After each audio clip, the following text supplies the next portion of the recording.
Welcome to English Studios. Hello, dear friends. In this video, you will learn 10 important phrases of English language, and these phrases will be very helpful to you. Let's start. पहला phrase है हमारे पास bye hook और by crook. किसी भी तरह से किसी काम को साधना, किसी काम को करना, चाहे वो काम ठीक तरीके से हो या फिर बुरे तरीके से हो, डंडे के जोर पे हो या प्यार से हो, बाय हुक और by crook. By any means whatsoever is the result. चाहे रिजल्ट कुछ भी निकले,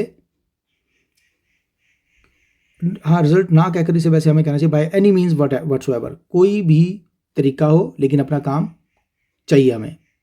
we want the result by hook और बाय क्रुक। देखते हैं हिंदी में, चाहे कुछ भी हो जाए। बिल्कुल सही है, चाहे कुछ भी हो जाए तो अपने काम को हमने कंप्लीट करना है। अगर सेंटेंस इसे क्लियर करते हैं, he wants to be rich by hook और बाय क्रुक। वो अमीर बनना चाहता है बाय हुक और बाय क्रुक। तो बाय हुक और बाय क्रुक का मतलब हुआ किसी भी तरह से, जैसे मर्जी हो, बस उसने रिच बन के रहना है। नेक्स्ट है, she was determine to reach Canada by hook और बाय क्रुक। उसने डिटर्मिन कर लिया था, पक्का इरादा कर लिया था कि वो कनाडा जाके रहेगी बाय हुक और बाय क्रुक। चाहे जो मर्जी हो जाए, किसी भी तरह से वो जाएगी जाएगी, चाहे रिश्वत देकर जाए, चाहे सही डॉक्यूमेंट बना के जाए। मतलब यहाँ पर रिश्वत और सही डॉक्यूमेंट का मतलब बाय हुक और बाय क्रुक, चाहे अच्छे तरीके से बुरी तरीके से जाकर ही रहना बस। नेक्स्ट हमारा जो फ्रेज है वो है well in advance. Well in advance का मतलब कोई भी काम होने का जो समय है उससे काफ़ी पहले से तैयारी करना। देखते हैं इसका meaning. Quite long before something happens, जब कोई काम होना है उससे काफ़ी पहले से तैयार होना, समय आने से काफ़ी पहले। We had prepared ourselves well in advance for the foreign visit. हमने अपने आप को प्रिपेयर कर लिया था वेल इन एडवांस, काफ़ी पहले से फॉरेन जाने के लिए। Candidates are advised to reach the venue of examination well in advance. जो पेपर देने जा रहे हैं कैंडिडेट्स, उन्हें एडवाइस किया जाता है कि वो वेन्यू ऑफ एग्जामिनेशन पर काफ़ी एडवांस में पहुंच जाएं ताकि कोई प्रॉब्लम ना हो। नेक्स्ट हमारा फ्रेज है contrary to the rules, means against the established rules. नियम के खिलाफ होना हिंदी में कहेंगे, और इंग्लिश में सेंटेंसेस बनाकर देखेंगे। Coming without uniform is contrary to the rules of the school.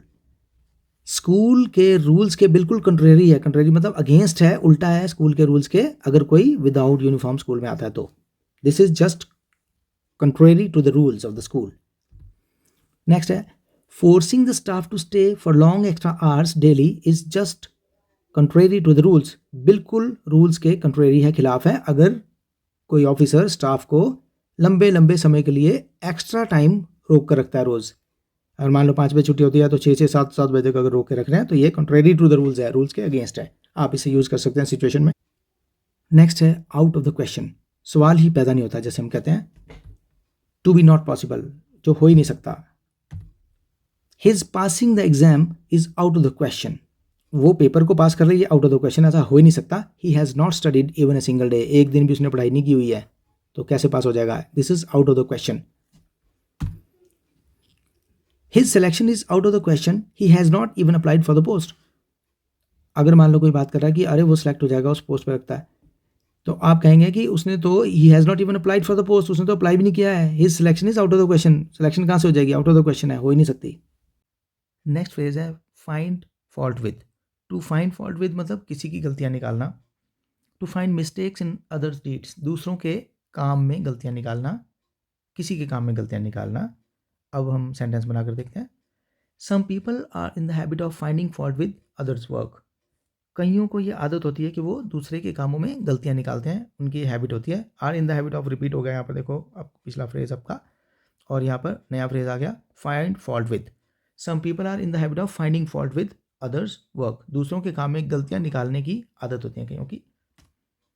You should appreciate others rather than finding fault with others, आपको दूसरों को अप्रिशिएट करना चाहिए, उनकी तारीफ करनी चाहिए, रादर देन इसके क्या करने की बजाय कि आप उनकी गलतियाँ निकालें, rather than finding fault with others.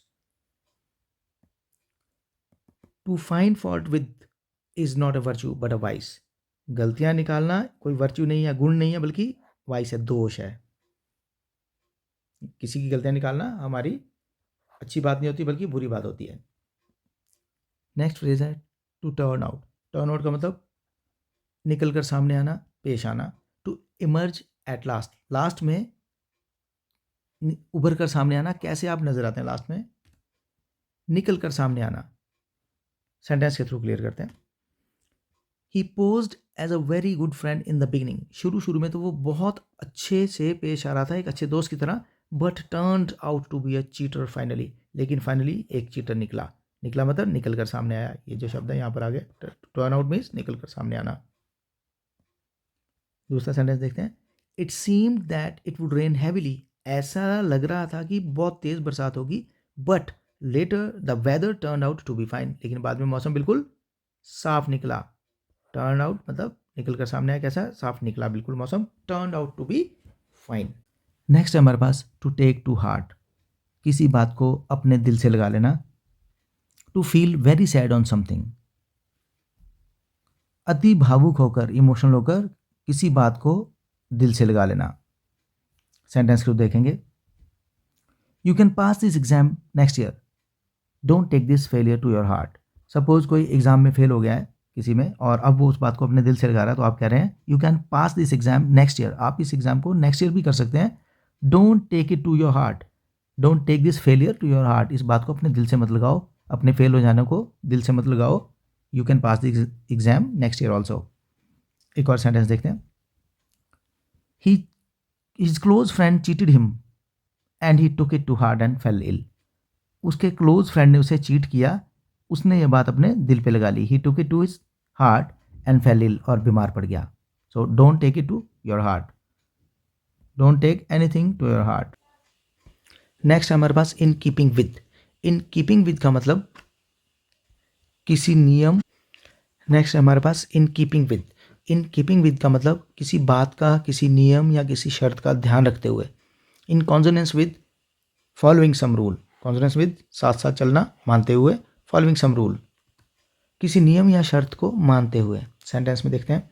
The widows were not allowed to remarry in keeping with the customs of the area, area में जो रीति रिवाज फॉलो किए जाते थे, in keeping with the customs, उन रिवाजों के को मानते हुए, in keeping with the customs the widows were not allowed to remarry, widows को अलाउड नहीं था कि वो दोबारा शादी करें।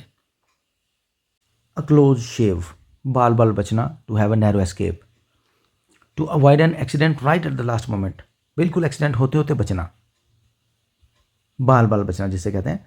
The biker had a narrow escape when a truck cross the divider over to wrong side, truck ने divider को क्रॉस कर लिया और रॉन्ग साइड पर पहुंच गया। आगे से बाइक आ रही थी, लेकिन बाल बचा, बिल्कुल पास से निकला, टकराया नहीं। The biker had a narrow escape, वो बाल बचा टकराने से। To have a close shave का हमारे पास दूसरा फ्रेज भी है, to have a narrow escape, बाल बचना। नेक्स्ट है हमारे पास to come out with flying colours, result बहुत अच्छा आना, शानदार जीत या सफलता हासिल करना। To succeed in an attempt with remarkable score और गुड पोजीशन, शानदार सफलता हासिल करना। His passing the exam has was doubted by all, but when the result was declared, he came out with flying colors. उसका exam को पास करना doubt किया जा रहा था सभी के द्वारा, सभी कह रहे थे कि क्या पता पास भी होगा कि नहीं, but when result was declared, लेकिन जब रिजल्ट डिक्लेयर किया गया, he came out with flying colours, वो उसे तो शानदार सफलता प्राप्त हुई, मतलब गुड मार्क्स के साथ, गुड पोजीशन के साथ वो पास हुआ। सो डियर फ्रेंड्स, ये थे आज के आपके फ्रेजेस 10/10। मुझे पूरी उम्मीद है कि आपको अच्छे से समझ में आ गए होंगे। इन्हें अपनी लैंग्वेज में इंक्लूड करें और इनकी प्रैक्टिस करते रहें। जहाँ सिचुएशन आए इन्हें यूज़ करने की कोशिश करें। Thank you, thanks for watching and don't forget to subscribe to the channel. Thank you.